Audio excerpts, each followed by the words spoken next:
Quick little tour of our residential new construction. This is a builder that I do HVAC design and compliance testing for. I just got wrapped up with a blower door test, which I'm not going to talk about too much. This builder actually is on point with his air sealing. These little houses are 1,400 square feet, and he's hitting regularly 4 to 5 ACH 50. So he's doing really well on air sealing. Could be better, but he's doing really well. So we have a raised pier and beam house, vinyl siding, not detailed very well, as you can see. Poorly done, executed without much craftsmanship. You can see a kick out flashing up there that looks pretty rough. That wall will get bulk water intrusion into it, and depending on how they have their bulk water control there, it's going to determine how quickly that wall experiences issues. See my termite shields. You guys know how I am about my termite shields. These are not done too bad. Definitely could have been done better. Keep in mind, this is a speculative house built by a spec builder. This is not a custom home like that last one that I made a video on, talking about these termite shields and what they actually tell us. So this is a little bit different puppy. We have a kick out flashing up there as well, as you can see. So that wall will probably get some issues at some point as well. Bathroom ventilator. I'm not sure if it's ducted out or not. Southeast Louisiana, we are required to bring our outdoor units up above flood elevation. And as you can see, this platform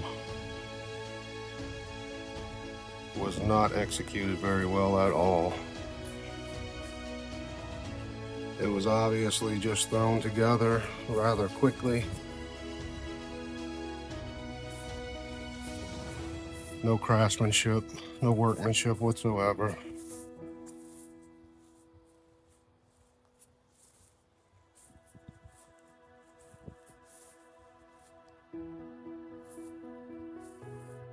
It's not too bad of a little house. It's a nice little area. The builder does do sod and a little bit of landscaping. We are on well water here, which it would be nice if they put these wells and the pressure tanks in a much better location and actually covered it up with a little shed, but they don't. I don't know if you can see that little platform. I mean, that's pitiful. I wanted to show, let's just do a quick walk around. Termite shield.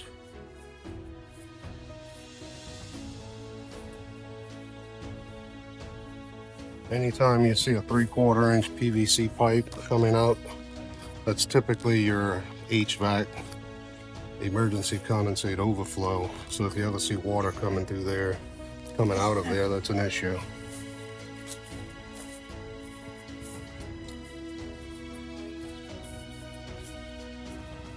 Electrical panel is kind of siliconed in there. There should be a block that gets mounted to.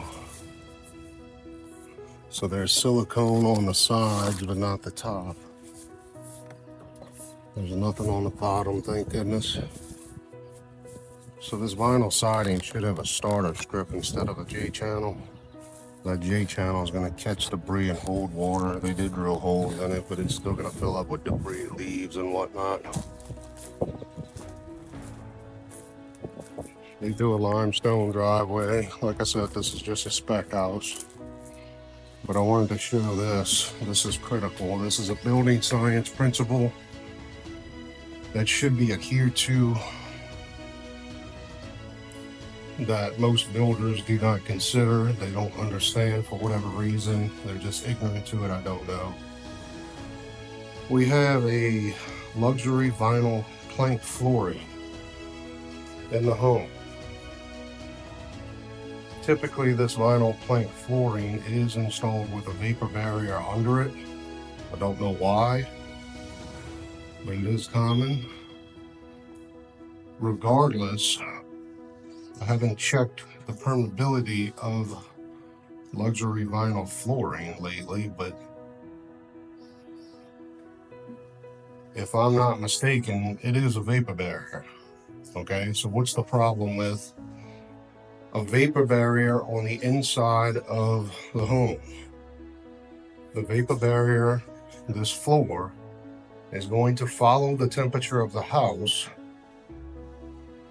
pretty much perfectly. So if my house is 70, 75 degrees on a hot summer day at 50, 55% humidity. Outside, we could have a 90-degree day with 80, 85% humidity. Vapor will always drive from high to low, so it's higher outside. The vapor content of the air is higher outside than it is inside. So we're going to get vapor drive from under the house into the home, and it's going to hit a impermeable 70 to 75 degree surface, which is going to be below dew point. When it does that, it will condensate and cause major issues. It wouldn't be too much of a concern. It's still a concern, but not as much as it is now because of the way the subfloor is executed. So this subfloor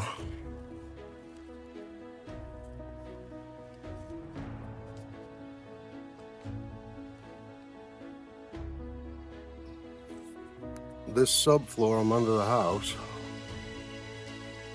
has some sort of a net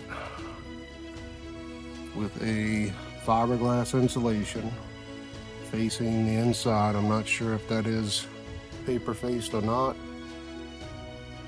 Regardless, air will go directly through the insulation and hit that vapor barrier above, which is our vinyl floor. So if this floor assembly was executed a little bit differently, I wouldn't be overly concerned about it.